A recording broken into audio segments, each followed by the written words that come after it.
Welcome back. వచ్చే నెలలో budget సమావేశాలు. ఈ బడ్జెట్లో పెన్షన్ పెంపుకు సంబంధించి నిధులు కేటాయించేటువంటి అవకాశం ఉంది. చేయూత పెన్షన్ ఏదైతే 4000 అన్నటువంటి ఎన్నికల హామీకి సంబంధించి దాన్ని నెరవేర్చే దిశగా ప్రస్తుతం రాష్ట్రంలో ఉన్నటువంటి ఆర్థిక పరిస్థితిని బట్టి అంటే క్రమక్రమేణా 500 చొప్పున పెంచాలి అని చెప్పేసి నిర్ణయించినట్టుగా తెలుస్తోంది. తొలి విడతలో 500 చొప్పున పెంచబోతున్నట్టుగా కూడా సమాచారం. దానికి సంబంధించి బడ్జెట్లో కేటాయించబోతున్నట్టుగా తెలుస్తోంది. పెన్షన్ యాక్చువల్గా ఇప్పుడు 2016 రూపాయలు ఉన్నట్టుంది. అదే దివ్యాంగులకైతే 4016 రూపాయలు ఉంది. సో మాట్లాడదాం. గెస్టులు కూడా సిద్ధంగా ఉన్నారు. ఇన్ని రోజులుగా ముఖ్యంగా కాంగ్రెస్ను అధికార పక్షంకి సంబంధించి చేస్తున్నటువంటి విమర్శల్లో పెన్షన్ అనేటువంటి అంశమే ప్రధానంగా చర్చిస్తున్నటువంటి క్రమంలో, విమర్శిస్తున్నటువంటి క్రమంలో ముఖ్యంగా ఈ డెసిషన్ పట్ల ఎటువంటి అభిప్రాయాలు వ్యక్తమవుతున్నాయి ఏంటి అన్నటువంటిది మాట్లాడదాం. ప్రస్తుతం స్టూడియోలో మనతో పాటు ఉన్నారు డాక్టర్ విజయ్ కుమార్ గారు. వీరు బీఆర్ఎస్ సీనియర్ నాయకులు. నమస్తే అండి విజయ్ కుమార్ గారు, వెల్కమ్ టు ద డిబేట్. నమస్కారం అండి. నమస్తే అండి. అమర్నాథ్ గారు, వీరు బీజేపీ సీనియర్ నాయకులు. నమస్తే అండి అమర్నాథ్ గారు, వెల్కమ్ టు ద డిబేట్. నమస్కారం. నమస్తే అండి. అండ్ కాంగ్రెస్ సీనియర్ నాయకులు మానవతరాయ్ గారు. నమస్తే అండి మానవతరాయ్ గారు. నమస్తే. విజయ్ కుమార్ గారు, ఇన్ని రోజులు ముఖ్యంగా పెన్షన్ పెంపు ఈవెన్ అంటే మొన్నటి వరకు రకరకాల ఎన్నికలు మనం చూసాము. స్థానిక ఎన్నికలు, ఉప ఎన్నికలు, ఇవన్నీ చూస్తూ మున్సిపల్ ఎన్నికలు, వీటన్నింటిలో కూడా కాంగ్రెస్ను ప్రధానంగా ముందుగా వేసినటువంటి క్వశ్చన్ ఒకటి, మహిళలకు మహాలక్ష్మి పథకం 2500 పక్కన పెడితే పెన్షన్కు సంబంధించే పదే ప్రస్తావించారు. సో ఇప్పుడు పెన్షన్ పెంచాలి అన్నటువంటి ఒక నిర్ణయం తీసుకోబోతున్నారు. ఈ బడ్జెట్లో కేటాయించే అవకాశం కూడా ఉంది అని అంటున్నారు. సో ఇప్పుడు ఏంటి, దీనిపైన మీ ఒపీనియన్ ఏంటి? జోష్న గారు, గుడ్ మార్నింగ్ అండి. ముందుగా మీకు, అదేవిధంగా ప్యానల్లో పాల్గొన్నటువంటి మిత్రులకు, హెచ్ఎఫ్టీవీ ప్రేక్షకులు నమస్కారాలండి. నమస్తే. కాంగ్రెస్ పార్టీ అధికారంలోకి రాకంటే ముందు అనేక రకాలైనటువంటి గ్యారంటీలు, డిక్లరేషన్లు, 420 హామీలు ఇచ్చి అడ్డగోలుగా ఇచ్చి అడ్డదారిలో అధికారంలోకి వచ్చింది. 2023 జూలై 2వ తారీఖు రోజున ఖమ్మంలో జరిగినటువంటి కాంగ్రెస్ పార్టీ రాహుల్ గాంధీ గారి బహిరంగ సభలో, ఇది రాహుల్ గాంధీ గారి బహిరంగ సభలో ఖమ్మంలో జరిగినటువంటి మీటింగ్లో 4000 రూపాయలు పెన్షన్ని కేసీఆర్ గారు 2000 ఇస్తున్నారు, కాంగ్రెస్ పార్టీ వస్తే 4000 ఇస్తామని చెప్పేసి రాహుల్ గాంధీ గారి నోట నుంచి వచ్చినటువంటి మాట ఈరోజు తెలంగాణ ప్రజలకు ఒక శాపంగా మారిపోయినటువంటి పరిస్థితి.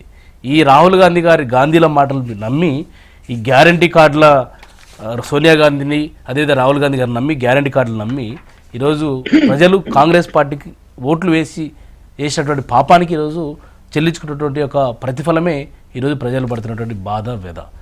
నేనేమంటున్నా జోష్న గారు, కేసీఆర్ గారు 2000 రూపాయలు ఇచ్చారు. 200 రూపాయలు ఉన్నటువంటి పెన్షన్ని 2000 రూపాయలు చేశాను. అడగకపోయినా చేసినటువంటి ఆసరా పెన్షన్ ఇచ్చి పేదలను ఆదుకున్నటువంటి గొప్ప నాయకుడు కేసీఆర్ గారు.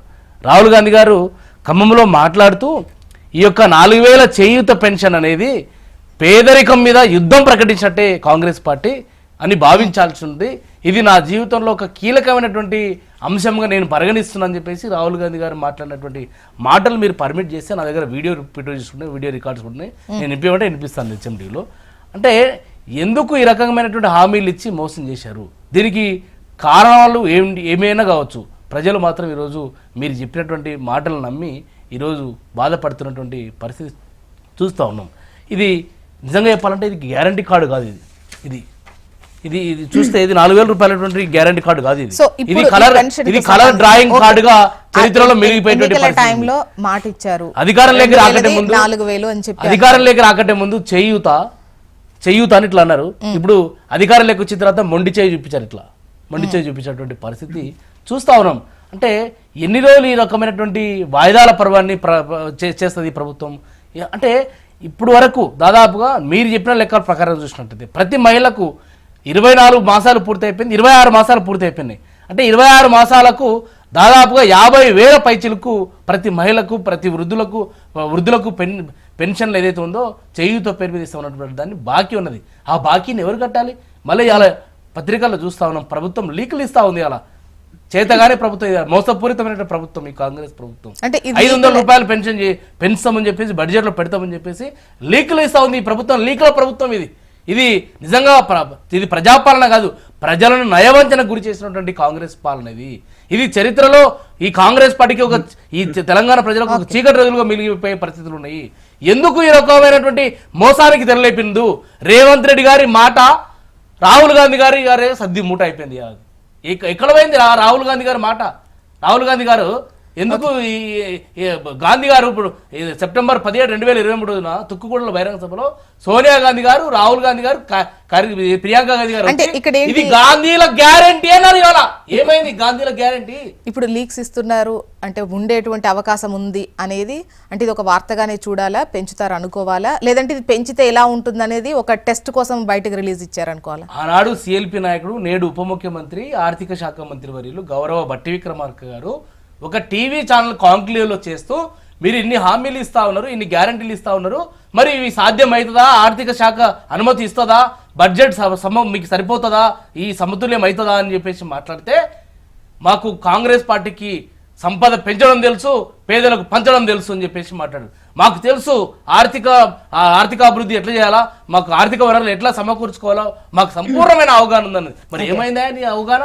2 ఏళ్ళు పూర్తి 3వ సంవత్సరం లేకొస్తున్నాం కదా, ఏమైంది నీ యొక్క అవగాహన? ఏమైంది నీ కాంగ్రెస్ పార్టీ ఈ రోజు ఎందుకు ప్రజలను ఈ నయోజన గురి చేస్తా ఉంది ఈ ప్రభుత్వం? అమర్నాథ్ గారు, ఈ పెన్షన్ పెంపుకు సంబంధించి వినిపిస్తున్న ఈ వార్త పట్ల మీ ఒపీనియన్ ఏంటి? అంటే విడతల వారీగా ఇచ్చినటువంటి హామీకి సంబంధించి 4,000 అంటే ఇప్పటి వరకు 2,000 ఉన్నటువంటి పెన్షన్ 4,000 చేయాలంటే విడతల వారీగా, అంటే తొలి విడతలో ఒక 500 పెంచాలి అన్నటువంటి నిర్ణయం తీసుకోబోతున్నట్టు ఈ బడ్జెట్లో కూడా కేటాయించేటువంటి అవకాశాలు ఉన్నట్టు తెలుస్తోంది. దీనిపైన మీ ఒపీనియన్ ఏంటి? జ్యోత్స్న గారు, మొదట మీకు, హెచ్ఎంటీవీ ప్రేక్షకులకు, మా ప్యానెల్లోని మిత్రులందరికీ నమస్కారం. నమస్తే అండి. ఈ రోజు కాంగ్రెస్ పార్టీ 2023 ఎన్నికల ముందు ఏదైతే డిక్లరేషన్ల రూపంలో ఏదైతే హామీలు ఇచ్చిందో, ఏదైతే గ్యారంటీలు ఇచ్చిందో, అవన్నిటిని అమలు చేసే క్రమంలో అత్యంత ఘోరంగా విఫలమైంది. 2 క్యాలెండర్లు జరిగిపోయినాయి జ్యోత్స్న గారు. 2024 క్యాలెండర్, 25 క్యాలెండర్. 2 క్యాలెండర్లు మారినా కూడా 2 పైసల పని కూడా చేయలేనటువంటి చేతగాని ప్రభుత్వం ఇప్పుడు మనం చూస్తున్న ప్రభుత్వం. అన్ఫార్చునేట్లీ వారు ఇప్పుడు ఏదైతే మాట్లాడుతున్నారో మీరు రికార్డులు గిట్ల చూసి, అప్పుడు ఏమన్నారు? తులం బంగారం ఇస్తాం కళ్యాణ లక్ష్మికి అని చెప్పారు. ఇప్పుడు వచ్చేసరికి బంగారం ధరలు పెరిగి ఎట్లా ఇవ్వాలని అని టీవీలలో, షోలలో, ఇంటర్వ్యూలలో మాట్లాడతారు. అప్పుడేమో డబ్బులు నిరుద్యోగ భృతి అని 4,000 రూపాయలు ఇస్తామని ప్రియాంక గాంధీ గారే మాట ఇస్తారు.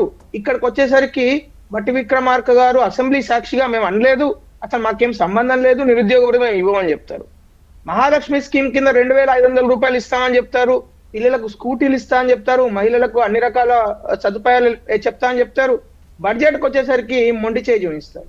అంటే ఏ రకంగా ప్రభుత్వము ఇటు మహిళలను మోసం చేస్తారు, యువకులను యువ వికాసం పేరు మీద అప్లికేషన్ ఫామ్స్ కూడా తీసుకొని 43,500,000 అప్లికేషన్ ఫామ్స్ వస్తే జూన్ 2, 2025 రోజు అందరికీ అకౌంట్లలో డబ్బులు వస్తాయంటే ఒక్కొక్కళ్ళు వాళ్ళ కాంట్రిబ్యూషన్ డబ్బులు కూడా పూల్ అకౌంట్లలో పెట్టారు. అంటే సపోజ్ 3 లక్షలు రావాలంటే వాళ్ళకి 25% వాళ్ళ అకౌంట్లలో నింపుకొని అది కూడా ఫ్రీజ్ అయిపోయినాయి అకౌంట్లన్నీ కూడా. ఈ రోజు పరిస్థితి చూస్తే యువ వికాసం ఇస్తా అన్నారు, అది లేదు. విద్యా భరోసా కింద 5 లక్షల రూపాయల కార్డు ఇస్తాన్నారు, అది లేదు. మహాలక్ష్మి పథకం కింద 2,500 రూపాయలు, అది లేదు. పెన్షన్లు పెంచుతామన్నారు, అది లేదు. అంటే రకరకాల అంటే ఒక సొసైటీలో, సమాజంలో ఉండే అన్ని సెక్షన్లను, ఇది రైతు విద్రోహి ప్రభుత్వం కాదా? రైతు కూలీలకు డబ్బులు ఇస్తున్నారు, ఇవ్వలేదు. రైతు భరోసా కింద 15,000 రూపాయలు ఇస్తే దాన్ని 12,000 కుదించారు. ఆ 12,000 కూడా 6 సీజన్లలో కేవలం 2.5 సీజన్లకే డబ్బులు ఇచ్చారు. ఇప్పటి వరకు 6 సీజన్లు కంప్లీట్ అయినాయి, కేవలం 2.5 సీజన్లకే డబ్బులు ఇచ్చారు. ఈ సీజన్ కూడా ఈ పాటికి ఆల్మోస్ట్ కోతలకు వచ్చినాయి ఈ రోజు చూస్తూ ఉంటే. కానీ ఇప్పటి వరకు ఒక్క నయా పైసా కూడా వసూలు ఇవ్వలేదు.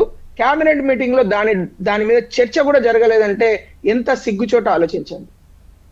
పైగా ఈయన ఏం చెప్తారు, రేవంత్ రెడ్డి గారు, బట్టి విక్రమార్క గారు, మాకు ఆదాయం తగ్గిపోయింది, అప్పులు మాకు పుడతలేవని చెప్తారా? కనీసం ఆ మాట చెప్పడానికి నైతిక ధైర్యం ఉందా అండి వారికి? వాళ్ళు పెట్టిన లెక్కల ప్రకారము ఈ రాష్ట్ర ఆదాయము 1,75,000 కోట్ల రూపాయలు అని బడ్జెట్ లో పెడితే 1,26,000 కోట్ల రూపాయలు మాత్రమే ఆదాయం వస్తే, ఆదాయాన్ని వీళ్ళు అప్పుల రూపంలో కేవలం ఈ 10 నెలల కాలంలో అంటే జనవరి వరకే 55,000 కోట్ల రూపాయలు అప్పు చేయాల్సిన ప్రభుత్వము, అంటే వాళ్ళ బడ్జెట్ లో మొత్తం సంవత్సరానికి 55,000 కోట్లు పెడితే 69,000 కోట్ల రూపాయలు అప్పు చేసింది. నేను ఒక ప్రశ్న అడుగుతాను జ్యోత్స్న గారు, ఈ ప్రభుత్వము నిజంగా 69,000 కోట్ల రూపాయలు అప్పు తీసుకొచ్చి, అంటే వాళ్ళు ప్లాన్ చేసిన దానికంటే దాదాపు 25% ఎక్స్ట్రా అప్పు తీసుకొచ్చి 10 నెలలకే వాళ్ళు ఎవరికి ఇచ్చారు ఈ డబ్బులు? రైతు భరోసా ఇవ్వలేదు, ఉద్యోగులకు గ్రాట్యుటీ ఉన్న పెన్షన్లు ఇవ్వట్లేదు, మరి తర్వాత విద్యా భరోసా ఇచ్చారా? ఇవ్వట్లేదు. మహాలక్ష్మి ఇచ్చారా? ఇవ్వట్లేదు. యువ భరోసా కింద యువ వికాసం కింద వాళ్ళకి డబ్బులు ఇచ్చారా? ఇవ్వలేదు. మరి ఎవరికి ఇచ్చారు? ఈ డబ్బులను బడా కాంట్రాక్టులకు పాత బిల్లులు అంటే బీఆర్ఎస్ ప్రభుత్వంలో ఉన్న బిల్లులు అయితే 40% కమిషన్ తీసుకొని, కొత్త బిల్లులు అంటే ఈ 2 సంవత్సరాలలో తయారు చేసిన బిల్లులకైతే 30% కమిషన్ తీసుకొని వీళ్ళు డబ్బులు ఇస్తున్నారు లేదా చూడండి. ఈ ముఖ్యమంత్రి గారు ఏం చెప్తున్నారు మేడం? నెలకు 18,500 కోట్ల ఆదాయం అని చెప్తున్నారు. 18,500 కోట్లలో దాదాపు 7,500 కోట్ల రూపాయలు మీరు బడా కాంట్రాక్టులకు కమిషన్లు తీసుకొని డబ్బులు ఇస్తున్నారా లేదా మీరు చెప్పండి. మీ గుండె మీద చేసుకొని చెప్పండి. అమర్నాథ్ గారు, అంటే కాంగ్రెస్ వచ్చినాక 55,000 కోట్ల 69,000 కోట్ల అప్పు అదనంగా అయింది అని అంటున్నారా?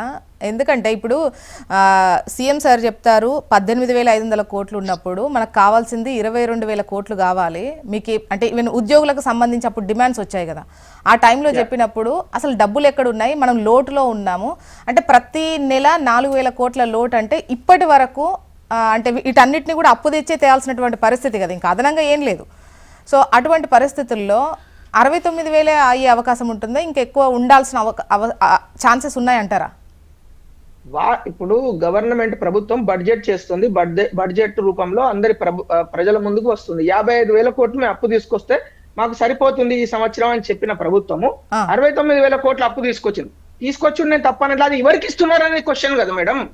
ఇప్పుడు సపోజ్ సంక్షేమం కోసమో అభివృద్ధి కోసమో నిజంగానే ఓ బ్రిడ్జి కట్టే ఇదేదో కట్టారంటే అర్థం ఉంది. అసలు ఇప్పటివరకు ఒక గోడ కూడా కట్టలేదు ఈ ప్రభుత్వం 26 నెలలలో. యంగ్ ఇండియా స్కూల్స్ అని చెప్పారు, ఒక్క స్కూల్ కూడా నిర్మాణం జరగలేదు. యంగ్ ఇండియా స్కిల్ యూనివర్సిటీ ఒక్క యూనివర్సిటీలో ఒక రూమ్ కూడా నిర్మాణం జరగలేదు. ఆ తర్వాత వాళ్ళు ఫ్యూచర్ సిటీ అన్నారు, డేరాల కింద టెంట్ల కింద మొన్న ఆ గ్లోబల్ సమ్మిట్ జరిపారు. వాళ్ళు ఏం కట్టారు ఇప్పటి వరకు? తొమ్మడిగట్టి దగ్గర కనీసం ఆ కన్సల్టెంట్స్ కూడా ఫీజు ఇచ్చే పరిస్థితి లేక ఇప్పటి వరకు 12 నెలల కాలం నుంచి తుమ్మడిగట్టికి ఆ కన్సల్టెన్సీ అంటే ఇంజనీరింగ్ కన్సల్టెన్సీ కోసం టెండర్ పిలిస్తే 3 సార్లు పోస్ట్ పోన్ చేశారు. ఒక్క సంస్థ కూడా ముందుకు రావట్లేదు. నేను చెప్పేదానిలో ఏమైనా అబద్ధం ఉంటే మీరు నన్ను ఛాలెంజ్ చేయండి. సంస్థ ముందుకు రావట్లేదండి. మున్సిపాలిటీలలో మీరు టెండర్లు వేస్తే జిహెచ్ఎంసీ టెండర్లు 12 సార్లు 13 సార్లు రీటెండరింగ్ అవుతున్నది. ఎవరు ముందుకు రావట్లేదు. ఎవరికి ఇస్తున్నారు మీరు డబ్బులు? చిన్న కాంట్రాక్టులకు ఇవ్వట్లేదు. బడా కాంట్రాక్టులకు 40% కమిషన్ తీసుకొని 30% కమిషన్ తీసుకొని పాత బాకీలకు 45%, కొత్త బాకీలకు 30%, బిల్లులకు 30% కమిషన్ తీసుకొని ఇస్తున్నారా లేదా మీరు ఏ కాంట్రాక్టర్ అడిగినా చెప్తారు జ్యోత్స్న గారు. మానవతరాయ్ గారు, పర్టికులర్ గా పెన్షన్ గురించే ముందుగా ప్రస్తావించుకున్నట్టయితే ఈవెన్ ఎన్నికల టైంలో అటు బీఆర్ఎస్ కూడా విడతల వారీగా పెంచుకుందాం అన్నటువంటి హామీని ఇచ్చింది. బట్ కాంగ్రెస్ ఎకాఎక్కి 4,000 చేస్తాం మేము అని చెప్పేది. ముఖ్యంగా ఇక్కడ ఈ రెండింటికి సంబంధించి ఇప్పుడు మీరు చేస్తుంది కూడా వాళ్ళు ఇచ్చినటువంటి ఈ హామీ ప్రకారమే కదా, అంటే విడతల వారీగా మొదటి విడతలో 500 పెంచాలని అనుకుంటున్నారు, బడ్జెట్లో పెడతారట. ఇప్పుడు ప్రజలు అర్థం చేసుకుంటున్నారు. మేము రైతు భరోసా 15,000 ఇస్తానని, రాష్ట్ర ఆర్థిక పరిస్థితి రీత్యా 12,000 రూపాయలు ఇస్తానంటే ప్రజలు కూడా సంతోషంగా అంగీకరిస్తున్నారు, స్వీకరిస్తున్నారు. కందకలేని దొరద కత్తికెందుకు? ఇప్పుడు ధనిక రాష్ట్రాన్ని 16,000 కోట్ల మిగులు బడ్జెట్తో ఈ రాష్ట్రాన్ని కేసీఆర్ చేతిలో పెడితే ఇవాళ 8.5 లక్షల కోట్ల అప్పుల కుప్పగా ఇబ్బడి ముబ్బడిగా అప్పులు చేసి అప్పుల కుప్పగా మారిస్తే గాడి తప్పిన ఆర్థిక వ్యవస్థను గాడిలో పెట్టుకుంటూ సంక్షేమ పథకాలను అమలు చేసుకుంటూ పోతున్నాం. ఇవాళ 42.7 లక్షల మంది ఆసరా పెన్షన్దారులు ఉంటే ఆసరా పెన్షన్దారులకు అసలు 1,000 రూపాయల పెన్షన్ పెంచిందే కిరణ్ కుమార్ రెడ్డి కాంగ్రెస్ ప్రభుత్వం. దాన్ని 100 రూపాయల నుంచి 250 చేసిందే రాజశేఖర్ రెడ్డి. ఇవాళ తాతకు దగ్గులు నేర్పే ప్రయత్నాలు, సంక్షేమ పథకాలు అమలు చేసిన కాంగ్రెస్కే వీళ్ళు పాఠాలు చెప్తుంటే దెయ్యాలు వేదాలు వల్లించినట్లుంది, భూతాలు భగవద్గీత ప్రవచనాలు చెప్పినట్లుంది. ఇలా బీజేపీ మాట్లాడుతుంది, దాని కింద నలుపు తెలవట్లేదు. గురువింద కింద అంటే దాని కింద నలుపు తెలుసుకోదట. ఇలా దేశం అప్పెంతండి. కాంగ్రెస్ ఉన్నప్పుడు వాళ్ళ చేతిలో పెట్టినప్పుడు, నరేంద్ర మోడీ చేతిలో పెట్టినప్పుడు 45 లక్షల కోట్లు, ఇలా 240 లక్షల కోట్లు అప్పు చేసి ఏమిస్తారండి? ఇలా పనికి ఆహార పదంలో కూలీల నోట్లో మన్ను కొడతారా? 40% అని చెప్పేసి ప్రభుత్వాలు, రాష్ట్ర ప్రభుత్వాల మీద భారం వేస్తారా? బీజేపీ పాలిత ప్రాంతాలకు నష్టం లేదు, ఎందుకంటే వాళ్ళ పట్ల వివక్ష ఉండదు. వాళ్ళకు నిధులన్నీ కూడా సక్రమంగా ఇస్తారు, అడగకుండానే మొత్తం ప్రత్యేకమైనటువంటి నిధులు ఇస్తారు, వాళ్ళ భాగస్వామ్య పక్షాలు ఇస్తారు. కానీ ప్రతిపక్షాలుగా ఉన్నటువంటి కాంగ్రెస్ ఇతర పార్టీలు అధికారంలో ఉన్న చోట వికసిత భారత్ ఉండదు, అంతా వివక్ష భారతే ఉంటుంది. ఇలా మెట్రో విస్తరణకు నిధులు అడిగితే 24,000 కోట్లు కావాలి, లేదు. విశాఖపట్నం విజయవాడకి డబ్బులు ఇస్తారు. అదేవిధంగా మూసీ ప్రక్షాళనకు డిపిఆర్లు కూడా రెడీ సిద్ధం అవుతున్నాయి. కనీసం దీనికి ఆమోదం తెలపమంటే కుదరదు. వాళ్ళైతే యథేచ్ఛగా ఇష్టం వచ్చినట్లు వాళ్ళ రాష్ట్రాలకు అడగకుండా ఇచ్చుకుంటారు. ఇలా మనం చెల్లించే పన్నుల్లో ఇలా జిఎస్టీ కానీ ఇతర పన్నుల్లో మనం చెల్లించే పన్నులు న్యాయబద్ధంగా మనకు రావాల్సిన వాటానే కేంద్ర ప్రభుత్వం తెలంగాణ ఇతర ప్రాంతీయ మన ఇతర పార్టీలు పాలించే దగ్గర ఇవ్వట్లేదు. ఇలా బీహార్ రూపాయి చెల్లిస్తే 10 రూపాయలు బీహార్కి ఎందుకు ఇస్తున్నారు? ఉత్తరప్రదేశ్కు రూపాయి చెల్లిస్తే 7 రూపాయలు ఎందుకు ఇస్తున్నారు? ఆంధ్రప్రదేశ్కు 6 రూపాయలు ఎందుకు ఇస్తున్నారు? తెలంగాణకు ఎందుకు మరి 2 రూపాయలు ఇస్తున్నారు? ఎందుకు ఈ వివక్ష? అసలు మీకు నైతిక హక్కు ఉందా తెలంగాణ గురించి మాట్లాడే హక్కు? ఆయన ప్రజలు చేదరించుకుంటున్నాం మేము. ప్రజలు ప్రతి ఎలక్షన్లో బీజేపీని పాతాళానికి బీఆర్ఎస్ పార్టీ లూటీ చేసి మొత్తం ప్రజల ఆస్తుల్ని కాజేసి వాళ్ళ ఆస్తులు ఫామ్ హౌస్లు పెంచుకున్న బీఆర్ఎస్ను లూటీ చేసిన బీఆర్ఎస్ పార్టీని ప్రజలు తిరస్కరించిన ఇంకా వాళ్ళ జ్ఞానోదయం కావట్లేదు. ఇంకా అదే మాటలు మాట్లాడుతున్నారు. ఇవాళ మేము చేసే పనులను ఎక్కడ కూడా దుబారా లేకుండా, అంటే కేసీఆర్ దుబారా, తెలంగాణ దివాలా. ఇలా దివాలా తీయించిన రాష్ట్రాన్ని అభివృద్ధి పదంలో ఇలా పౌరుల యొక్క తలసరి ఆదాయాన్ని 4,30,000 వరకు పెంచుకుంటూ ప్రతి పౌరుడు పైన రేవంత్ రెడ్డి అభివృద్ధి పదంలో ఈ రాష్ట్రాన్ని ముందుకు తీసుకుపోతుంటే ఓర్వలేక ఎన్నికల్లో ఓడిపోతూ దిగజారిపోయి చిల్లర రాజకీయాలు చేస్తారా? ఎవరండి ఈ దేశంలో పేద ప్రజలకు అన్నం పెట్టింది? కాంగ్రెస్ కాదా? ఇలా ప్రభుత్వ భూములు పంచింది కాంగ్రెస్ కాదా? ఏం చేశారు మీరు అధికారంలో? ఇలా విచిత్రం ఏంటంటే మెట్రో అనే సంస్థను ప్రభుత్వం స్వాధీనం చేసుకుంటుంది. ప్రజల ఆస్తిగా మరుస్తున్నాం మేము.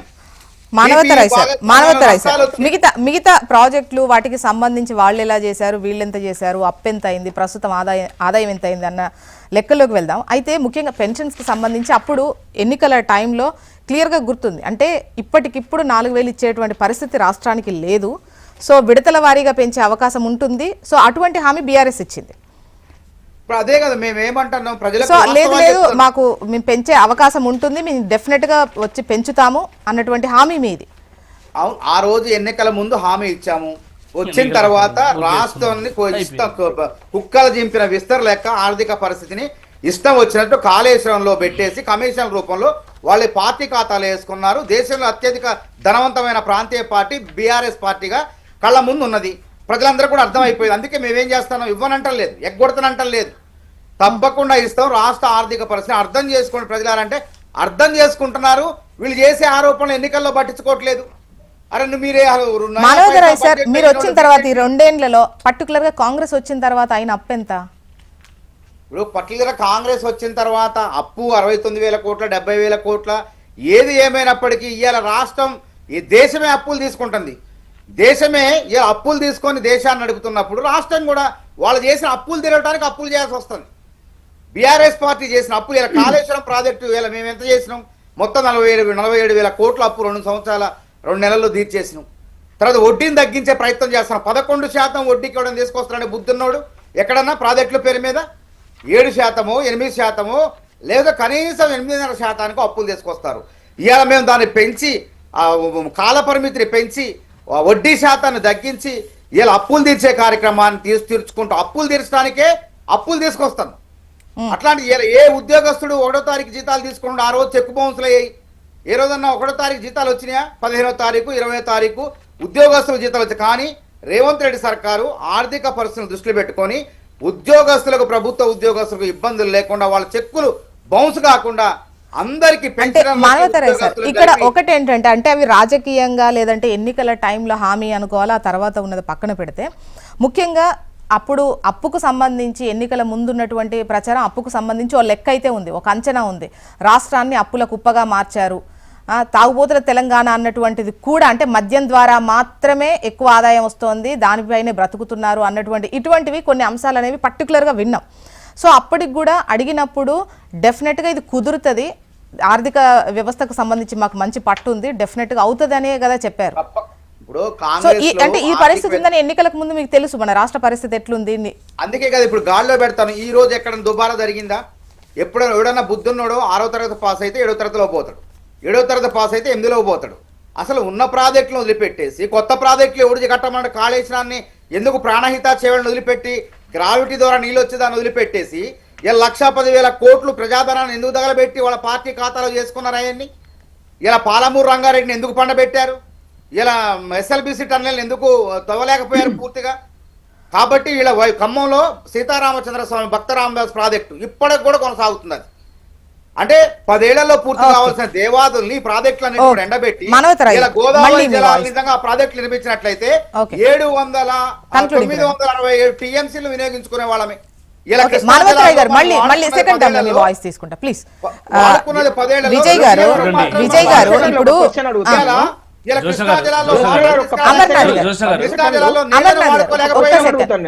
మానవతరాయ్ గారు మళ్ళీ మీ వాయిస్ తీసుకుంటాను, డెఫినెట్ గా మీ వాయిస్ తీసుకుంటా ప్లీజ్. కృష్ణా జలాల్లో నీళ్లను వాడుకోలేకపోయాం కాబట్టి కాంగ్రెస్ పార్టీకి చిత్తశుద్ధి ఉంది బట్టి ఆర్థికవేత్తలు కాబట్టి విజయ్ గారు అమర్నాథ్ గారు మీ వాయిస్ తీసుకుంటా ప్లీజ్. మానవతరాయ్ గారికి క్వశ్చన్ ఇస్తే మళ్ళీ మానవతరాయ్ గారే మాట్లాడాల్సి వస్తుంది. మళ్ళీ సెకండ్ టర్మ్ లో తీసుకుంటా ప్లీజ్. ఎందుకు అడ్డుపడతారండి? ఆగలేకపోతున్నారా? ప్లీజ్ మానవతరాయ్ గారు ఒక్క నిమిషం. విజయ్ కుమార్ గారు చెప్పండి. ఇప్పుడు వాస్తవానికి జ్యోత్స్న గారు, నాకు ఈ కాంగ్రెస్ నాయకులను చూసినట్లయితే, ఈ ముఖ్యమంత్రిని చూసినట్లయితే నాకు నిజంగా జాలనిపిస్తుంది. అంటే బీజేపీ ఒక సభ్యుడు పార్లమెంట్లో ఒక క్వశ్చన్ అడిగిండు. ఈ రాష్ట్రంలో ఉన్నటువంటి 2014 నుంచి 2023 వరకు ఉన్నటువంటి అప్పులు ఏం చెప్పేసి అంటే, ఇది చూడండి, ఇది లోక్సభలో ఇచ్చినటువంటి రఘునందన్ రావు గారు క్వశ్చన్ అడిగితే ఆ ప్రశ్నకు అధికారికంగా ఫైనాన్స్ మినిస్టర్ గారు నిర్మలా సీతారామన్ గారు ఇచ్చినటువంటి జవాబు ఇది కండ్లుండి చూసే పరిస్థితి ఉందా లేదా నాకు తెలియదు. కండ్లుండి చూడలేని కబోదులా వాళ్ళు మరి అర్థం చేసుకోవాలి. ఏ సన్నాసైనా మెడక మీద తలకాయ ఉన్నాడు ఎవడైనా ఇంత పచ్చి అబద్ధాలు మాట్లాడవచ్చా? ఇంక ఎన్ని రోజులు ఇట్లా ఈ సద్ది ఏడుపు ఏడుస్తారు మీరు? ఇట్లా ఏడ్చి మీ కళ్ళు వాస్తాయి తప్ప మీరు ఏం సాధించేది లేదు. మీరు ఏ రకమైనటువంటి బుకాయింపులు చేసినా ప్రజలు నమ్మేది లేదు. మీ ఎపిసోడ్ క్లోజ్ అయిపోయింది. మేడం గారు, ఇప్పుడు దాదాపుగా 3,50,00,000 రూపాయల అప్పులు తీసుకుంది తెలంగాణ ప్రభుత్వం అని చెప్పేసి కేంద్ర ప్రభుత్వం చెప్తా ఉంది. ఇక్కడ ఒకవైపు 3,50,00,000 కోట్ల రూపాయలు అప్పు తీసుకుందని చెప్పేసి చెప్తా ఉంది. ఏది తెలంగాణ ప్రభుత్వం, కేంద్ర ప్రభుత్వం చెప్తా ఉంది. ఒకవైపు ఆర్బీఐ చెప్తా ఉంది. మళ్ళీ ఏ లెక్కలతో తీసుకొని 8 లక్షల కోట్లు అని చెప్తారు అంటే ఎవరిని పిచ్చి వాళ్ళని చేస్తారు? అలా ఎందుకు ఇట్లా ప్రజలను తప్పుదారి పట్టిస్తారు? గ్యారెంటీ అప్పులు, అన్ని అప్పులు ఇవన్నీ ఏమి యాడ్ చేయకుండా మధ్యలో మాట్లాడదని చెప్పండి. పాయింట్ నోట్ చేసుకోండి. కాంగ్రెస్ మానవతరాయ్ గారు ప్లీజ్ దయచేసి మీరు పాయింట్ నోట్ చేసుకోండి. డెఫినెట్ గా మీకు టైం ఉంటది కదా. ఒక్క నిమిషం కాదండి విజయ్ గారు ఇట్లా చిల్లర ఎందుకు మాట్లాడాలి? గ్యారంటీ కేంద్ర ప్రభుత్వం ఇచ్చినటువంటి అన్ని లెక్కలు లేస్తేనే 3,50,000 కోట్లు అయిపోయింది. ఇది 3,50,000 కోట్లు 5 లెక్కలు. మీరు చూడండి, లెక్కలు చూడండి, చూడండి. ఇన్ని రకాల అబద్ధాలు మాట్లాడుతూ సిగ్గు అనిపిస్తలేదా? కాంగ్రెస్ నాయకులు సిగ్గు అనిపిస్తలేదా? ఇంకెన్ని రోజులు చెప్పుకుంటారు ఇట్లా? ఇంకా మళ్ళీ సిగ్గు లేకుండా? అవును, ఆ రోజు మానవతరాయ్ గారు మళ్ళీ మీ వాయిస్ తీసుకుంటా. దయచేసి ప్లీజ్. కాంగ్రెస్ అంటే క్రాస్ అయిపోయింది. ఇదంతా ఒక నిమిషం ఎదురు దాడి చేయడం ఏంది అంతా పిచ్చి లెక్కలు, ఇది కుక్క లెక్కలు, ఇవన్నీ కాకి లెక్కలు, ఇవన్నీ పిచ్చి చేస్తారా వేసుకుంటా. నేనేమంటున్నానంటే ఎన్ని రోజులు ఏడుస్తారు మీరు? ఇంకా మీరు సిగ్గు లేకుండా ఎట్లా మాట్లాడతారు చూసినాం. అవును, ఆ రోజు హామీ ఇచ్చినాం, ఎన్నికల సందర్భంగా హామీ ఇచ్చినాం. ఇప్పుడు ఆ ప్రజలు అర్థం చేసుకుంటారు. ఎట్లా మాట్లాడతారు ప్రజలు చూస్తాం. వరంగల్ రైతు డిక్లరేషన్ లో ఎకరాకి 15,000 రూపాయలు ఇస్తామన్నారు, మోసం చేశారు, అన్యాయం చేశారు. ఏంటంటే నాకు ఏం అవకాశం. విజయ్ కుమార్ గారు ఒక్క నిమిషం. మానవతరాయ్ గారు మీరు అన్ని నోట్ చేసుకోండి. అన్నిటికీ మీకు సమాధానం చెప్పే అవకాశం ఇస్తున్నాం. మీరు ప్లీజ్. అంటే ఆగారు కేసీఆర్ గారు. చిత్తశుద్ధి, దమ్ము, బుద్ధి, తర్వాత సిగ్గు, లజ్జ, చీము, నెత్తురుంటే దమ్ముంటే రమ్మనండి ఎవడైనా. ఓకే, నేను తీసుకొస్తా. లేకుండా మీరు జూమ్ లో వస్తున్నారు. మీకు లజ్జ లేకనే, సిగ్గు లేక, దమ్ము లేక, దమ్ము లేక, ధైర్యం లేక, ఎదుర్కొనేది లేక పిచ్చి వాగుడు వాగుతా ఉన్నారు. మధ్యలో ఎందుకు వస్తారండి మీరు? మాట్లాడేటప్పుడు ఎందుకు వస్తారు? మానవతరాయ్ గారు అండ్ విజయ్ కుమార్ గారు కమిషన్ల పేరుతో వాళ్ళ పార్టీ ఖాతాన్ని మానవతరాయ్ గారు మానవతరాయ్ గారు. మానవతరాయ్ గారు. అమర్నాథ్ గారు మాట్లాడలేదు, నేను మాట్లాడలేదు. ఏంది ఇదంతా పిచ్చి పిచ్చి పాలడీ? పార్టీ ఖాతాలో పిచ్చి వేసుకున్న పాలడీ. కాదా? ఎవరి అబద్ధం అయ్యా? కాంగ్రెస్ పార్టీకి, సోనియా గాంధీకి, రాహుల్ గాంధీకి 1000 కోట్లు ఇస్తాయా నీ ముఖ్యమంత్రి? ఎవరి అబద్ధము? ఎవరయ్యా సొమ్ము ఇది? అప్పులు మొత్తం ఎవరయ్యా సొమ్ము? రేవంత్ రెడ్డి అయ్యా సొమ్మా? రేవంత్ రెడ్డి అబ్బా సొమ్మా? కేంద్ర ప్రభుత్వం కాంగ్రెస్ అయ్యా కేవలం సొమ్మా? ప్రభుత్వం చేసే తెలంగాణ ప్రభుత్వం సంపదని చేస్తేనే 1000 కోట్ల రూపాయలని కాంగ్రెస్ పార్టీకి, ఒక్క నిమిషం, విజయ్ రాహుల్ గారు. గాంధీకి ఇస్తామని కార్పొరేషన్ విజయ్ గారు, వాళ్ళ విజయ్ అప్పులు అప్పులు ఉన్నాయని చెప్పేసి విజయ్ గారు. మీరు రాహుల్ గాంధీకి 1000 కోట్లు ఇవ్వడానికి వస్తాయి. కేరళ ఎలక్షన్స్ కి 1000 కోట్ల డబ్బు ఇవ్వడానికి వస్తుంది. కల్పిస్తున్నారా మీరు? మానవతరాయ్ గారు, టాపిక్ అంతా డైవర్ట్ అయిపోతుంది, దయచేసి ఇదే టాపిక్ డైవర్ట్ అయిపోతుంది. ప్లీజ్ విజయ్ కుమార్ గారు వేరే టాపిక్ లోకి వెళ్ళకండి దయచేసి. మానవతరాయ్ గారు, మీరు అన్ని నోట్ చేసుకోండి, అన్నిటికీ టైం ఉంటది ప్లీజ్. ఏ ఛానల్ కి వెళ్ళి ఈ అబ్బాయితోనా ఈ మానవతరాయన పిల్లలు మీరు- ఏ ఛానల్ కూడా ఇదే చిల్లర ప్లీజ్ దయచేసి విజయ్ కుమార్ గారు ప్లీజ్. చిల్లర వాగుడు వాగుతారు. మానవతరాయ్ గారు ప్లీజ్ అన్ని నోట్ చేసుకోండి, మీకు మాట్లాడే అవకాశం ఉంటుంది. మీకు ఇప్పుడు మేము మాట్లాడేటప్పుడు ఒక్క నిమిషం, ఎందుకు విజయ్ గారు అడ్డు అంటే విజయ్ గారు మీరు ఆడలేక మాడ అంటున్నారు ఇవాళ. విజయ్ గారు మాడ. విజయ్ గారు ప్లీజ్ జోత్స్న దయచేసి. గారు, ఈ విజయ్ గారు, కుమార్ వచ్చినప్పుడు నన్ను పిలవకండి దయచేసి డిబేట్ కి. మీ ఇద్దరికి ఒకరికొకరు పిలవద్దని నాకు అర్థమైందండి ప్లీజ్. అన్ని టీవీల్లో మీ ఇద్దరికి బ్యాన్ ఒకరికొకరు చేశారు ఈ విజయ్ కుమార్ని. వాళ్ళు ఉన్నప్పుడు మిమ్మల్ని ఇప్పుడు ఆల్మోస్ట్ లేకుండా చూస్తాము ప్లీజ్. అన్ని టీవీల్లో బంద్ చేశారు. ప్లీజ్ ప్లీజ్ పిలవట్లే ఎవడు విజయ్ కూడా. గారు నేను విజయ్ గారు డిబేట్ నేనేమంటే డిబేట్ ఒకసారి మీరు మీరు ప్లే మానవతరాయ్ గారు, మానవతరాయ్ గారు, మీరు అధికార పక్షాలు ఒక్క నిమిషం విజయ్ గారు ప్లీజ్ దయచేసి ఒక్క నిమిషం. మానవతరాయ్ గారు, ఆల్మోస్ట్ అధికార పక్షానికి 2 పార్టీలకు సమాధానం చెప్పాలి, నేను అడిగే వాటికి సమాధానం మీకు ఎక్కువ టైమే ఉంటుంది, ఇస్తున్నా కూడా మీరు అన్ని నోట్ చేసుకోండి, వాటి అన్నిటికీ మీరు సమాధానం రాసినప్పుడు చెప్పండి. ఆయన అడ్డుపడుతున్నా లేదా? ఏ అబద్ధపు లెక్కలు చెప్తుంటే మీరు మరి చెప్పండి, కరుగాచి అబద్ధపు మొదలుపెట్టాలి. అవి జనానికి అబద్ధపు వాస్తవాలు లెక్కలు తెలవాలి. అని చెప్పేసి మీ టర్మ్ లో మీరు చెప్పేసేయండి ఇది please. నిర్మలా ఎందుకంటే సీతారామన్ గారు పార్లమెంట్ లో ఇచ్చినటువంటి ప్రశ్నకి ఆన్సర్ ఇది అబద్ధమని ఎట్లా చెప్తారండి? చెప్పండి చెప్పండి. ఇది అబద్ధమని ఎలా చెప్తారు మీరు? మీ లెక్క ప్రకారం కాంగ్రెస్ అధికారంలోకి వచ్చిన తర్వాత ఎంత తప్పైందో ఒక్క నిమిషం. మానవతరాయ్ గారు అసెంబ్లీకి రాకుండా. ప్లీజ్ జ్యోత్స్న గారు, అమర్నాథ్ గారు తీసుకుంటా ఒక్క నిమిషం చెప్పండి. కాంగ్రెస్ పార్టీ అధికారంలోకి వచ్చిన తర్వాత దాదాపుగా 2,90,000 కోట్ల రూపాయలు అప్పులు చేసింది. కాగు లెక్కలు చెప్తా ఉన్నాయి, ఎఫ్ఆర్బిఎం లిమిట్స్ దాటి వాళ్ళు అప్పులు చేస్తూ ఉన్నారు. ఇంతకుముందు మా మిత్రుడు అమర్నాథ్ గారు చెప్పినట్టు నిజంగా 2,90,000 కోట్ల రూపాయలు అప్పులు చేసింది ఈ ప్రభుత్వము. చేసి ఏ సంక్షేమ కార్యక్రమాన్ని వీళ్ళు ఇచ్చిన హామీలు నెరవేర్చారండి? ఒక్క ఇటుకైనా పేర్చారండి? ఒక్క ప్రాజెక్ట్ చేశారండి? ఒక్క రోడ్డు వేశారండి? ఏం అభివృద్ధి చేశారని కట్టడమే సరిపోతుంది అంటున్నారు. అంటే గతంలో కాంగ్రెస్ పార్టీ చేసినట్టు అప్పులు కూడా మేము బీఆర్ఎస్ పార్టీ చెల్లించింది. కానీ ఎన్ని రకాల సంక్షేమ కార్యక్రమాలు చేసామండి? ఎంతమంది రైతులు 72,000 కోట్ల రూపాయలని రైతు బంధు చేసామండి రైతుల ఖాతాలో. ఎన్ని సంక్షేమ పథకాలు అమలు చేసాం మేము? 24 గంటల ఫ్రీ కరెంట్ ఇచ్చినాము, ఆధార పెన్షన్లు ఇచ్చినాము, కళ్యాణ లక్ష్మి, షాదీ ముబారక్ ఇచ్చినాము, అనేక సంక్షేమ పథకాలని మేము హామీ ఇవ్వకపోయినా అమలు చేసాము. మేము ఇన్ని చెప్తా ఉంటే వీళ్ళు వచ్చిన తర్వాత ఏం చేశారండి? ఇది జాబ్ క్యాలెండర్ అని స్కామ్ క్యాలెండర్ చేశారు. ఇవాళ సివిల్ సప్లై స్కామ్ అని, ఈ తర్వాత శాండ్ స్కామ్ అని, ఆర్టీసీలో కాంట్రాక్ట్ స్కామ్ అని చెప్పేసి, PG medical scam, Lagacharla land scam,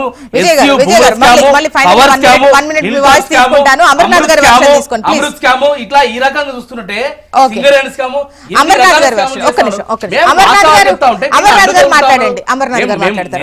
మీరు మాకు ఇచ్చారు అవకాశం, మీరు మాకు ఇచ్చినప్పుడు మమ్మల్ని మాట్లాడారు. నేను అడ్డు వచ్చి కూడా కట్ చేయండి దయచేసి. నేనేమంటాను ఇప్పుడు నుంచి మాటిస్తున్నా, నేను ఎవరైనా మాట్లాడేటప్పుడు అడ్డు వచ్చా నన్ను కూడా కట్ చేయండి. Okay done. అమర్నాథ్ గారు మాట్లాడండి. ఇప్పుడు జ్యోత్స్న గారు, ఈ ప్రభుత్వము 26 నెలలుగా అనేక హామీలు ఇచ్చి ప్రజలను మోసం చేసి, రైతులను, మహిళలను, యువతను అందరినీ మోసం చేసి ప్రభుత్వంలోకి వచ్చిన కాంగ్రెస్ పార్టీ ఈ రోజు సమాధానం చెప్పాల్సిన అక్కర ఉన్నదా లేదా?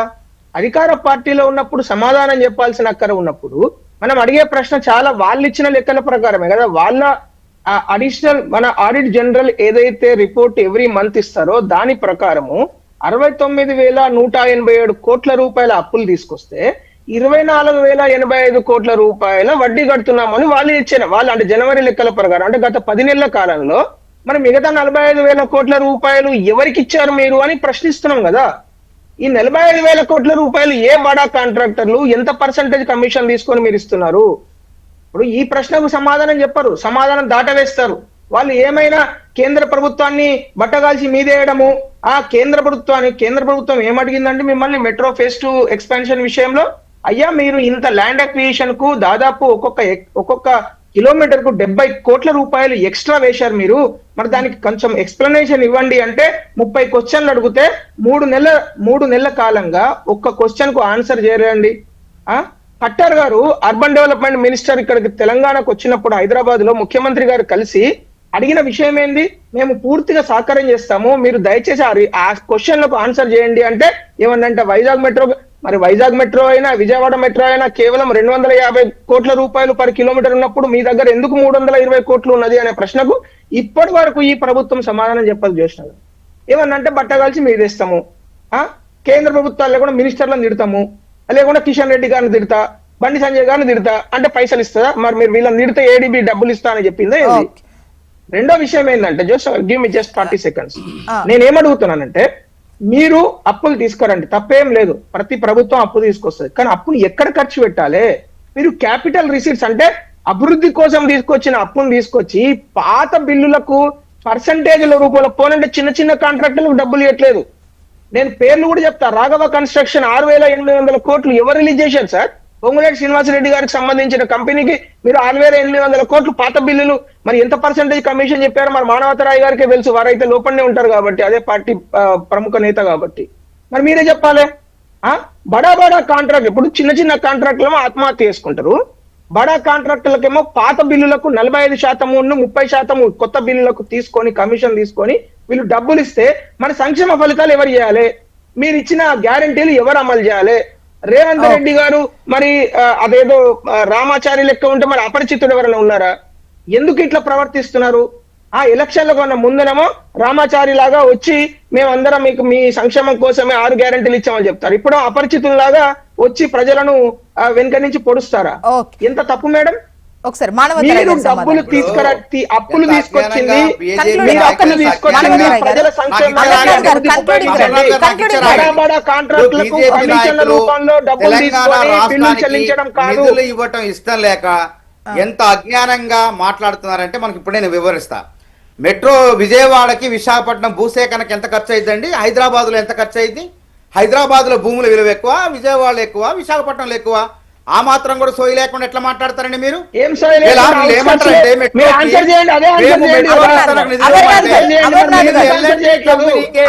ఎల్ఎన్టీ కంపెనీకే అంటే మెట్రో విస్తరణ, మెట్రో కట్టినటువంటి నష్టాల బాటలు నడుపుతున్న ఎల్ఎన్టీకే ఏమంటారు? వాళ్ళ కమిషన్ల కోసం, బీజేపీ కిషన్ రెడ్డి కమిషన్ల కోసం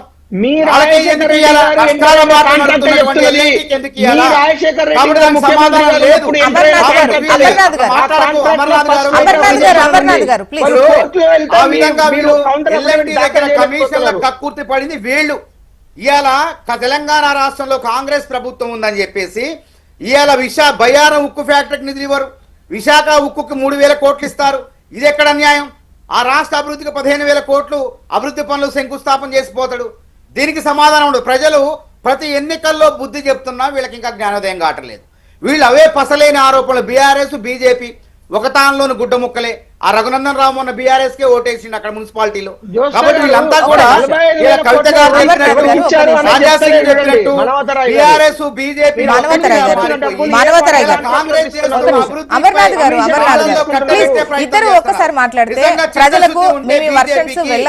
తెలంగాణకు నిధులు ఇవ్వండి, నిధులు ఇచ్చి అప్పుడు మాట్లాడండి. ప్రజలు ఓట్లేస్తారు, ఆదరిస్తారు.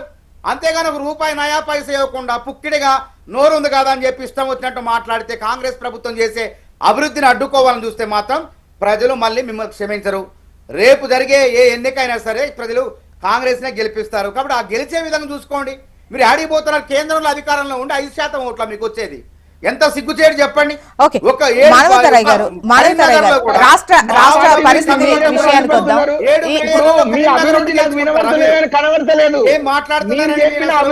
అమర్నాథ్ గారు ప్లీజ్ క్వశ్చన్ టు ఆన్సర్ అయితే జనాలకు అర్థమవుతుందండి.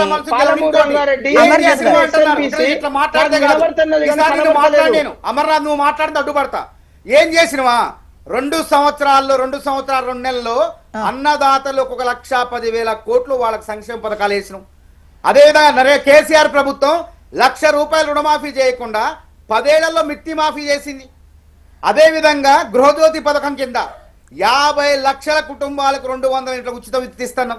9,000 కోట్ల రూపాయలు మహిళలు ఉచిత బస్సు ప్రయాణాలు చేశారు. వాళ్ళందరూ ఆనందంగా ఉంటే చూస్తూ భవిష్యత్తులో పుట్టగతులు ఉండవు ఈ రాజకీయ పార్టీకి. రేవంత్ రెడ్డి మానవతరాయ్ గారు ఈ 10 నెలల దిగజారుడు విమర్శలు చేస్తున్నారు. సింపుల్ క్వశ్చన్ మానవతరాయ్ గారు, ఇప్పుడు 10 నెలలలో 69,000 కోట్లు ఓవరాల్ గా మీరు వచ్చిన తర్వాత రమారమిగా వేసుకున్నా కూడా 1,00,000 కోట్లకు పైనే అప్పు అయి ఉంటుంది. సో ఈ క్రమంలో గతంలో వాళ్ళు అప్పు చేశారు, అప్పు చేయలేదని చెప్పట్లేదు. సో మీ లెక్కను ఇవ్వావా అని ఇప్పుడేం నేను సరిచూడను. అయితే వాళ్ళు చేసిన వాటిల్లో పర్టికులర్గా కొన్ని కట్టడాలు అవో ఇవో అవి అవినీత కూలేదా కూల్చేసేదా ఇవన్నీ పక్కన పెడితే, సో వచ్చిన తర్వాత ఇప్పుడు రైతు బంధుకు సంబంధించి ఒక 2 విడతలకు సంబంధించి ఇబ్బంది ఏర్పడింది. సో ఇవన్నీ లెక్కలు అంటే తెచ్చినవి అదనంగా వాళ్ళు ఇచ్చేవాళ్ళు మీరు ఇస్తున్నారు. సో ఇస్తున్నప్పుడు ఎక్స్ట్రాగా ఎక్కడ అయింది అప్పు అనేదే, ఆ వచ్చింది ఎక్కడ ఏం ఖర్చు పెట్టారనేది అక్కడ నాకు తెలిసి అమర్నాథ్ గారి క్వశ్చన్ అర్థం కాదు. 80,000 కోట్లు వీళ్ళ అప్పులు వడ్డీలు తిట్టడం సరిపోతుంది. మిగతా వాళ్ళకు అప్పు వడ్డీ కట్టారు కదా అంటున్నా, వాళ్ళు కూడా వాళ్ళు చేసిన వడ్డీలు కట్టాల. ప్రభుత్వ ఉద్యోగుల జీతభత్యాలతో పాటు వీళ్ళు చేసిన వడ్డీలు గతంలో బకాయిలు ఇవి చెల్లించడానికే సరిపోతుంది జీవితం మొత్తం. అయినప్పటికీ ఓర్పుగా ఆర్థికవేత్తలు ఉంటారు కాంగ్రెస్ పార్టీలో, భావోద్వేగాలు రెచ్చగొట్టే బీజేపీ బీఆర్ఎస్ లెక్క ఉంటారు, సెంటిమెంట్ రాజకీయాలు చేసే వాళ్ళు ఉంటారు. అక్కడ కేంద్రంలో కానీ చూడండి నిష్ణాతులైనటువంటి ఆర్థికవేత్తలు ఉన్నారు, దుబారా ఉండదు. కాబట్టి మేము రాష్ట్రాన్ని అభివృద్ధి గాడి తప్పిన ఆర్థిక వ్యవస్థను గాడిలో పెట్టుకుంటూ ఈ రాష్ట్రాన్ని ప్రగతి పదంలో దిశపోతున్న ప్రజలు అర్థం చేసుకుంటున్నారు. అర్థం కాక మైండ్ ఖరాబ్ అయి మైండ్ దొబ్బి భవిష్యత్తులో పుట్టగతులు ఉండవు మాకు అని చెప్పి బీఆర్ఎస్ బీజేపీ పార్టీలు ఈ విధంగా చిల్లర రాజకీయాలు చేస్తున్నారు, ఉత్తుత్త ఆరోపణలు చేస్తున్నారు, అబద్ధాలతో సోషల్ మీడియాలో కాలయాపన చేస్తున్నారు. అందుకే మేమేం వాస్తవాలు చెప్తున్నాం, మేము అంత చెల్లిస్తున్నాం ఇక ఇంత చెల్లిస్తున్నాం మీకు, మేము సంక్షేమ పథకం ప్రజలు చెప్తుంటే ప్రజలు అర్థం చేసుకున్నప్పుడు వీళ్ళెవరండి రాష్ట్రాన్ని దేశాన్ని దివాలా తీస్తుంటే కాంగ్రెస్ ప్రభుత్వాలు ఎయిర్ ఇండియాని జాతికి అంకితం చేసింది. బీజేపీ వాళ్ళు ఏం చేశారు, మళ్ళీ ప్రైవేట్ సంస్థకు అప్పచెప్పారు ఎయిర్ ఇండియాని. ఇదా వీళ్ళ పరిపాలన. 400 సంస్థల ప్రభుత్వ రంగ ఉద్యోగ ఉపాధి అవకాశాలు కల్పిస్తే బీజేపీ వాళ్ళు మొత్తం పెట్టుబడులు ఉపశమనం పెడితే ఆ సంస్థలు మొత్తం కూడా అమ్మేస్తున్నారు. ఇదా వాళ్ళకి హక్కు ఉంది అసలు మాట్లాడే హక్కు? విజయ్ గారు ఇప్పుడు అప్పేదన్నా అయింది అంటే మీ బకాయిలు మీ అప్పులకు వడ్డీలు కట్టడం, మీరు పెట్టిపోయిన అప్పులకు వడ్డీలు అసలు కట్టడమే సరిపోతోంది, మీ బకాయిలు తీర్చడానికే సరిపోతోంది. ఇప్పుడు కాంగ్రెస్ పార్టీ వాళ్ళు మరి ఎందుకు మరి ఇన్ని బాకీలు ఉన్న తర్వాత మరి ఎందుకు ఇవ్వాలి మీకు ఇవన్నీ, ఈ గ్యారంటీలు ఎందుకు ఇవ్వాలి, మరి ఈ 420 ఎందుకు ఇవ్వాలి, మీరు మొండిచే ఎందుకు చూపించాలి జనాలకు? అప్పుడు ఇన్ని అనుకోలేదు, అప్పు ఉంది అనుకున్నారు కానీ ఇంత పెద్ద ఎత్తున అప్పు ఉంది అనుకోలేదు. అంటే ఏంది చిన్నపిల్లలు ఆట ఇదేమన్నా ఆడలేక మాట అంటారు దీన్ని. వాళ్ళు అన్నారు కదా మాకు తెలుసు ఈ రాష్ట్రం అప్పులు తెలుసు, ఈ రాష్ట్ర ఆస్తులు తెలుసు, సంపద సృష్టించాం, సంపద పంచుతామని మాట్లాడారు. మరి వాళ్ళు ఎక్కడ పోయింది సంపద, ఎక్కడ పోయింది? వస్తున్నటువంటి ఆదాయం ఎటుపోతుంది? ఢిల్లీకి మూటలు కడుతున్నాయా, మూటలు పోతున్నాయా, కేరళకు పోతున్నాయా, బీహార్ పోతున్నాయా, మహారాష్ట్రకు పోతున్నాయి, ఎన్నికలకు ఎటుపోతున్నాయి? ఈ రాష్ట్ర సంపద ఎటుపోతుంది? మళ్ళా ముఖ్యమంత్రి రేవంత్ రెడ్డి గారు సోనియా గాంధీకి రాహుల్ గాంధీకి మనం అందరం అనుకుంటే ఎంత 1000 కోట్లు ఇట్లా సునాయాసంగా ఇచ్చేస్తామంటారు. ఢిల్లీలో వెళ్ళి నన్ను దొంగలక్క చూస్తున్నారు, నన్ను చెప్పులెత్తుకుపోతే దొంగలక్క చూస్తున్నారు అని చెప్పేసి ఒకవైపు మాట్లాడతారు. మళ్ళీ ఈడొచ్చేమో సోనియా గాంధీకి రాహుల్ గాంధీ గారికి నేను కప్పం కడతా, నాకు డబ్బులు మన దగ్గర ఉన్నాయి, మనం ఇచ్చేయచ్చు, 1000 కోట్లు 5 నిమిషాలు వేయచ్చు అని చెప్పేసి మాట్లాడతారు. ఏ ఎన్నికలు జరిగినా కాంగ్రెస్ పార్టీ పైసలే అవుతున్నాయి. ఢిల్లీలో కాంగ్రెస్ పార్టీ ఆఫీసు నిర్మాణం జరిగితే ఎప్పటి నుంచో పెండింగ్ ఉన్నటువంటి దాన్ని కాంగ్రెస్ తెలంగాణ అధికారంలోకి వచ్చిన తర్వాత ఢిల్లీలో కాంగ్రెస్ పార్టీ ఇనాగ్రేట్ చేసిండ్రు ఈ పైసలతో. తెలంగాణ సంపదని లూటీ చేస్తుంది ఈ ప్రభుత్వం, లూటీ ప్రభుత్వం ఇది, ఎగవేతల ప్రభుత్వము. రైతు బంధు పేరు మీద వాళ్ళు ఎకరాకి 15,000 ఇస్తామని చెప్పేసి వాళ్ళు ఇస్తున్నది ఎంత? స్టార్టింగ్లో గవర్నమెంట్ వచ్చిన తర్వాత ఒక కారుకి 5,000 ఇచ్చారు, తర్వాత ఒకసారి 6,000 ఇచ్చారు ఎకరాకి. ఇప్పటి వరకు 2 సార్లు మాత్రమే వాళ్ళు ఇచ్చిండ్రు. 3 ఎకరాలు ఉన్నటువంటి ఒక్కొక్క రైతుకి ఇప్పటి వరకు దాదాపుగా 72,000 రూపాయలు బాకీ ఉన్నది ఈ ప్రభుత్వం. బాకీల ప్రభుత్వం ఈ ప్రభుత్వం, ఎగవేతల ప్రభుత్వం ఈ ప్రభుత్వం, కోతల ప్రభుత్వం ఈ ప్రభుత్వం. ఎందుకు చెప్తానంటే నేనేమంటా ఇంకా ఎన్ని రోజులు చెప్తారు ఇట్లా ఏడ్చి ఏడ్చి ఏడ్చి అప్పులు లెక్కలు, ప్రభుత్వ లెక్కలు చెప్తా ఉన్నాయి, ఆర్బీఐ లెక్కలు చెప్తా ఉన్నాయి, ఆర్థికవేత్తలు చెప్తా ఉన్నారు, ప్రపంచంలో ఉన్నటువంటి ఆర్థికవేత్తలు చెప్తా ఉన్నారు. 2014 నుంచి 2023 10 సంవత్సరాల్లో అద్భుతమైనటువంటి పాలన జరిగింది ఈ రాష్ట్రంలో అని చెప్తా ఉన్నారు. ఒక్కటే మాట చెప్పేస్తాను మేడం, ఈ రాష్ట్రంలో తలసరి ఆదాయం 2013-14లో 1,12,162 రూపాయలు ఉంటే 2023 వచ్చే వరకు 3,12,000 రూపాయలకు వచ్చింది. జిఎస్డిపి 2013-14లో 4,50,000 కోట్లు ఉంటే 2022-23 వచ్చే వరకు దాదాపు 14,00,000 కోట్ల రూపాయలు జిఎస్డిపి వచ్చింది. 20% ఉంటే 2022-23 వచ్చే వరకు 5.8% మంది తెలంగాణ. ఇదంతా కూడా కేసీఆర్ గారు సాధించినటువంటి ప్రగతి కాదా? ఈ ప్రగతి చూసి చూడలేనటువంటి కబోదులు, కన్నుండి చూడలేని కబోదులు ఇంకా 7 పేర్లు సజ్జలు పేర్చుకుంటూ అప్పులైన మాట్లాడుతుంటే ఇది ప్రజలు అమర్నాథ్ గారు ఇంకొక మాట 2 మాట్లాడుతున్నారు. నిమిషాలు సమయం లేదండి. ఈవెన్ నేను క్వశ్చన్ కూడా ఇస్తలేను. అమర్నాథ్ గారు మీరు ఏమైనా చెప్పాలనుకుంటే చెప్పండి. నేను చెప్పాలనుకున్నది, నేను అడిగే ప్రశ్న ఏంటంటే భారతీయ జనతా పార్టీ తరఫున ఈ రోజు వీళ్ళ లెక్కల ప్రకారం నేను క్లియర్ గా చెప్తాను, నేను చాలా నెంబర్లు చెప్తున్నాను అనుకోకండి. వీళ్ళు క్యాపిటల్ రిసీట్స్ చొప్పున అంటే గత 10 నెలల కాలంలో క్యాపిటల్ అంటే దీనిలో ఉద్యోగస్తుల పెన్షన్లు, ఉద్యోగస్తులకు ఇచ్చే జీతాలు ఏం సంబంధం లేని అకౌంట్ లో 55,000 కోట్ల రూపాయలు అంటే కేవలం అభివృద్ధి పనులు అంటే రోడ్లు, మరమ్మతులు, ఇరిగేషన్ ప్రాజెక్టులు వీటి కోసము బడ్జెట్ లో కేటాయించిన డబ్బులు 55,000 కోట్ల రూపాయలు అయితే అప్పులు వీళ్ళు 69,000 కోట్ల రూపాయలు తీసుకుంటా, మీదే వాయిస్ తీసుకుంటా. పంచాయతీలకు 3,000 కోట్లు 69,000 కోట్ల రూపాయలలో 24,000 కోట్ల రూపాయలు నేను మీకు చదివి వినిపిస్తాను. మీ రిపోర్టే అమర్నాథ్ గారు కేంద్రం నుంచి రావాల్సినటువంటి కూడా టైం వస్తలేమంటున్నారు. మానవతరాయ్ గారు ఒక రూపాయి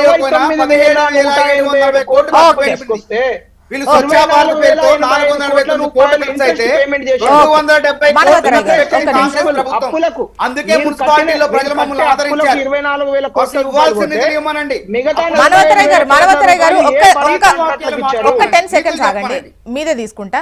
10 సెకండ్స్. అమర్నాథ్ గారు చెప్పండి. ఇప్పుడు 69,000 కోట్లలో 24,085 కోట్ల రూపాయలు ఇంట్రెస్ట్ అంటే వడ్డీ కమ్ ప్రిన్సిపల్ కట్టామని వాళ్ళ లెక్కలే చెప్తున్నాయి. మరి మిగతా 45,000 కోట్ల రూపాయలు ఏ బడా కాంట్రాక్ట్లకు దోచిపెట్టారు, ఎంత కమిషన్ తీసుకున్నారు? మేము 30% కమిషన్ తీసుకొని మాకు ఇన్ఫర్మేషన్ ఉన్నది. అది ఫైనల్ గా మానవతరాయ్ గారు ఇప్పుడు ఆల్మోస్ట్ కొత్త వాటికన్నా కూడా వాళ్ళు చేసినవే మీరు చేస్తున్నటువంటి క్రమంలో రాష్ట్రానికి ఆదాయం తగ్గడం వల్ల ఏమన్నా ఎక్కువ ఇబ్బంది పడుతున్నారా మీరు? ఏడాదికి 2 కోట్ల ఉద్యోగాలు ఇస్తారు. కాళేశ్వరం గురించి మాట్లాడుతున్న పెద్ద మనుషులు కాళేశ్వరం బిల్లులు ఎట్లా చెల్లిస్తారండి? మానవతరాయ్ గారు 6 లక్షల ఉద్యోగాలు ఖాళీగా ఉన్నాయి. ఇలా మున్సిపాలిటీలకు ఇవ్వాల్సిన నిధులు ఏంటి? గ్రామ పంచాయతీలకి 2,000 బకాయిలు ఉన్నాయి, 2,000 కోట్లు. ఆ నిధులు ఇచ్చి అప్పుడు టీవీల ముందు కూర్చొని నీతులు మాట్లాడండి, ప్రజలు నమ్ముతారు. పార్టీ పేద ప్రజలకు డబుల్ బెడ్రూమ్ ఇల్లు కడతారని చెప్పి వాళ్ళు ఫామ్ హౌస్లు కట్టుకున్నారు. పంచాయతీ సర్పంచ్ దగ్గర నుంచి ఎమ్మెల్యే మంత్రుల వరకు. కాంగ్రెస్ పార్టీ 141 చరిత్రలో తెలంగాణలో గాంధీ కొనసాగుతుంది కాంగ్రెస్ పార్టీ. బీఆర్ఎస్ పార్టీ ఎప్పుడు పుట్టింది? ఢిల్లీలో ఆ కార్యాలయం కట్టుకున్నది. కాంగ్రెస్ పార్టీ 10 ఏళ్లుగా కాంగ్రెస్ కార్యాలయం నిర్మిస్తూ ఢిల్లీలో కాంగ్రెస్ అధికారం రాకముందే ప్రారంభించారు, తెలుసుకోండి కొంచెం. కాబట్టి కేసీఆర్ గారు 100 కోట్లు పెట్టి సొంత విమానం కొనుక్కున్నట్టు కాదు. పేద ప్రజలకు ఉచిత బస్సు ప్రయాణం కల్పిస్తున్న మహిళలకు ఇలా మీరు 100 కోట్లు పెట్టి విమానాల్లో తిరుగుతున్న బట్టే కదా కేసీఆర్. మానవతరాయ్ గారు రాష్ట్ర ఆర్థిక పరిస్థితి, అప్పులు వీటి గురించి వస్తూ అంటే ఇచ్చినటువంటి హామీలు నెరవేర్చడం అనేటువంటి కాన్సెప్ట్లు వెళ్తున్నటువంటి క్రమంలో ముఖ్యంగా అంటే వాళ్ళు ఇచ్చినవే మీరు ఇచ్చినట్టు కొన్ని ఎక్కువ కొద్దిగా పెంచి ఇచ్చినటువంటి పరిస్థితి ఇవన్నీ పక్కన పెడితే అంటే వాళ్ళప్పుడు ఉంది అప్పులు, ఇవే అప్పులు, మీరు వీటికి సంబంధించే కడుతూ ఉన్నారు, వాళ్ళు చేసినటువంటివి చేస్తూ ఉన్నారు. అంటే ఇక్కడ మీరు అనుకున్నవి రీచ్ అవ్వకపోవడానికి ఆదాయం తగ్గడం ఏమన్నా ఇబ్బందా? ఆదాయం ఏమన్నా తగ్గడం ఇబ్బందా? జోస్నా గారు ధనిక రాష్ట్రం మేము ఇచ్చేటప్పుడు 72,000 కోట్ల మాత్రం అప్పు, దాన్ని కార్పొరేషన్లు కలిపి ప్రభుత్వం మొత్తం కలిపి 8.5 లక్షల కోట్లు చేసి రాష్ట్రాన్ని లూటీ చేసి వాళ్ళ ఖజానా నింపుకున్నారు. దేశంలో ధనికవంతమైన పార్టీ ఏదంటే ప్రాంతీయ పార్టీ బీఆర్ఎస్ పార్టీ. ఎట్లా వచ్చిన నిధులు అడగండి, తీయమని లెక్కలయ్యి తోడవనండి. ఇలా బీజేపీ పార్టీ ఖాతాలో 9,800 కోట్లు వచ్చినాయి, ఎట్లా వచ్చినాయి చెప్పనండి. అదానీలు అంబానీలకు వాళ్ళకు పనులు ఇచ్చి కాంట్రాక్టులు ఇచ్చి అన్ని పనులు ప్రభుత్వ రంగ సంస్థలు అప్పచెప్పట్టే కదా వచ్చినాయి. ఇలా 141 సంవత్సరాలు మానవతరాయ్ గారు వచ్చిన తర్వాత ఆదాయం తగ్గింది, 500 కోట్లు అంటే ఆదాయం